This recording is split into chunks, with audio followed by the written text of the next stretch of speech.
क्या आप जानते हैं कि शंभाला एक ऐसी जगह है जहां के लोग 4000 साल तक जीते हैं? चिंतामणि पत्थर का रहस्य क्या है और आखिर ऐसा क्या हुआ कि एक जनसंख्या से भरा हुआ राज्य एक ही रात में गायब हो गया? आखिर वो लोग गए कहां और क्यों जर्मनी के तानाशाह हिटलर ने इसे पाने के लिए इतनी कोशिश की? क्या सच में भगवान विष्णु के 10वें अवतार कल की शंभाला में जन्म लेंगे? क्या शंभाला के लोग टाइम ट्रैवल जैसी उन्नत तकनीकों को जानते थे? क्या सच में चिरंजीवी अश्वत्थामा शंभाला में हैं? ये कुछ सवाल हर एक इंसान के मन में जिज्ञासा पैदा करते हैं। इस डॉक्यूमेंट्री में हम आज इन्हीं रहस्यों को गहराई से खोजेंगे और शंभाला की अनसुनी कहानियां जानेंगे। क्या आप तैयार हैं इस रहस्यों से भरी यात्रा में चलने के लिए? शंभाला एक ऐसा गुप्त शहर है जिसे आज की आधुनिक नेविगेशन प्रणाली और मानचित्रण भी खोज नहीं पाए। यह जगह आज भी आम इंसान के लिए एक रहस्य है।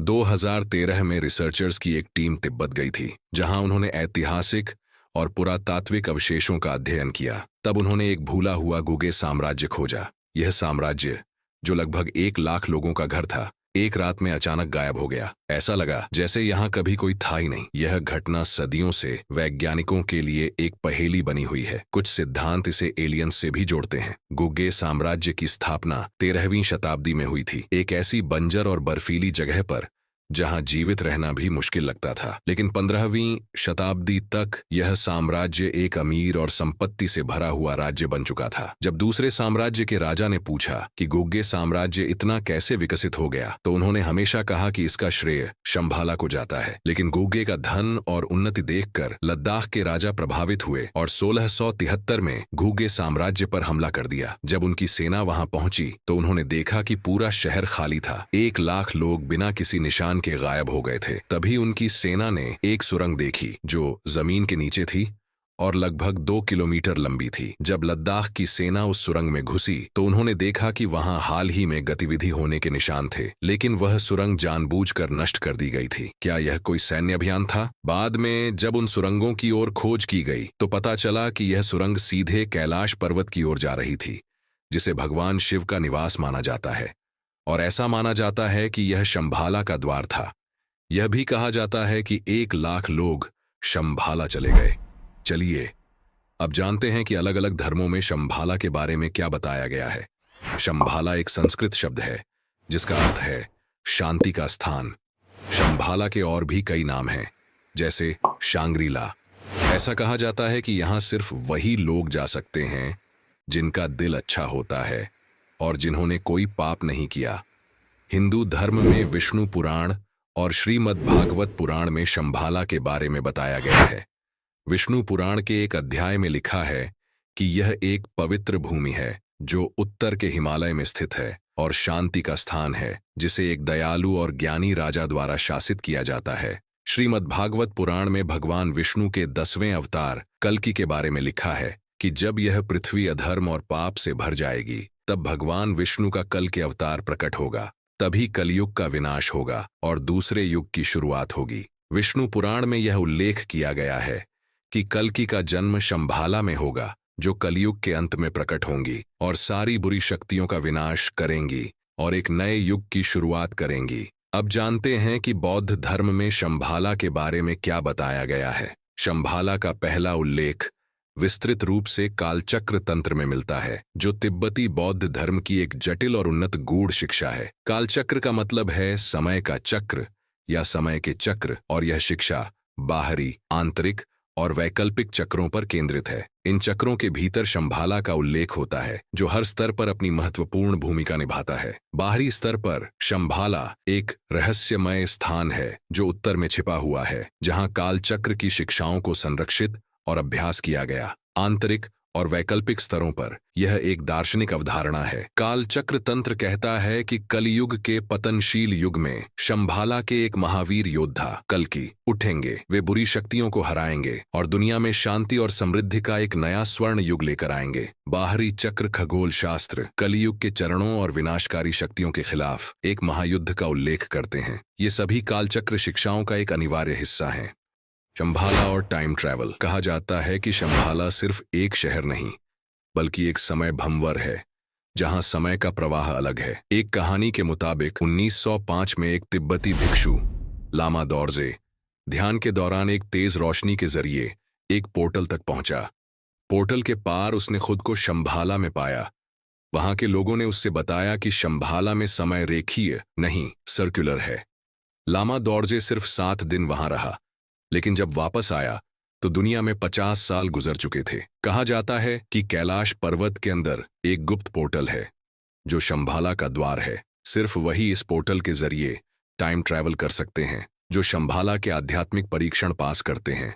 यह रहस्य अब तक अनसुलझा है। क्या शंभाला एक ऐसा द्वार है जो समय से परे है? सवाल अब भी जिंदा है। अब जानते हैं कि कैसे शंभाला के लोग 4000 साल तक जीवित रहते हैं। शंभाला के लोग 4000 साल तक जीते हैं और इस रहस्य का जवाब है उनका अमृत। यह एक दिव्य अमृत है जो सिर्फ शंभाला के पवित्र उद्यान के अंदर उगने वाले एक दुर्लभ पौधे से प्राप्त होता है। लेकिन यह अमृत केवल उन्हें दिया जाता है जो अपने कर्म और आध्यात्मिक स्तर से यह साबित करते हैं कि वे इसके योग्य हैं। अब जानते हैं चिंतामणि पत्थर के बारे में।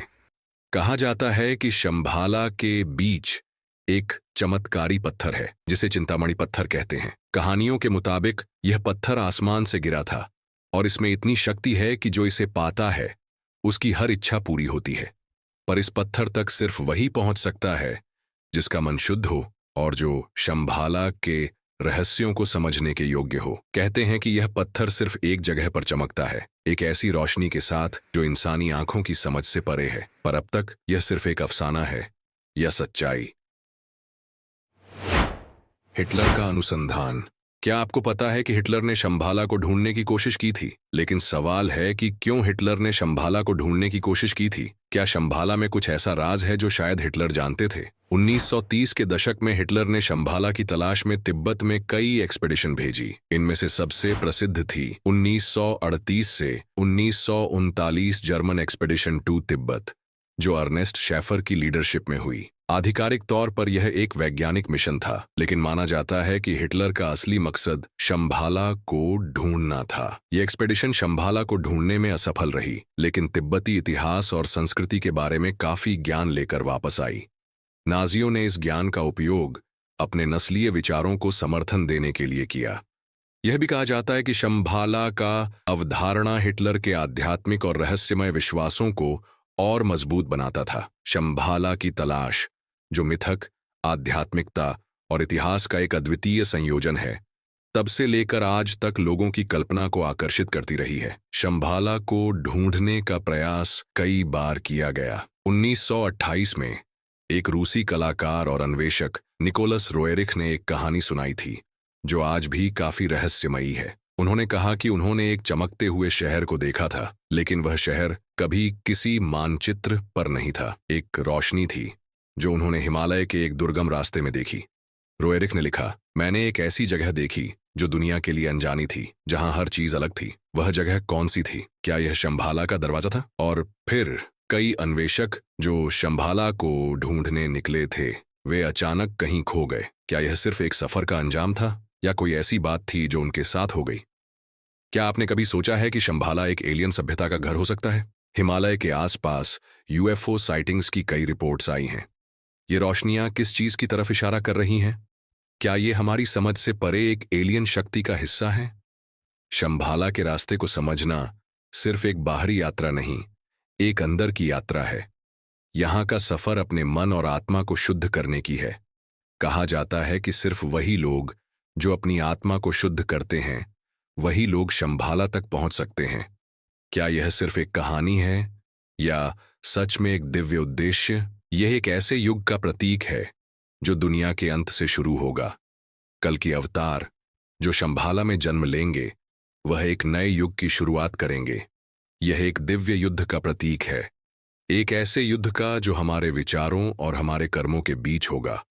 कल की अवतार एक ऐसी शक्ति है जो समय को बदल देगा और शंभाला उसका प्रतीक बनेगा। क्या आप मानते हैं कि शंभाला का राज सच में हमारे आने वाले युग का एक हिस्सा है, या फिर यह एक रहस्य है जो हमेशा के लिए हमारे सामने अधूरा रहेगा? शंभाला, एक दिव्य दुनिया जो अब तक हमें नहीं मिल सकी। आज के लिए इतना ही। मिलेंगे अगली वीडियो में। वीडियो कैसा लगा कमेंट में जरूर बताना। और एक बात, इस तरह की वीडियो बनाने में बहुत मेहनत और समय लगता है। अगर आपको वीडियो अच्छा लगता है तो चैनल को जरूर सब्सक्राइब करना।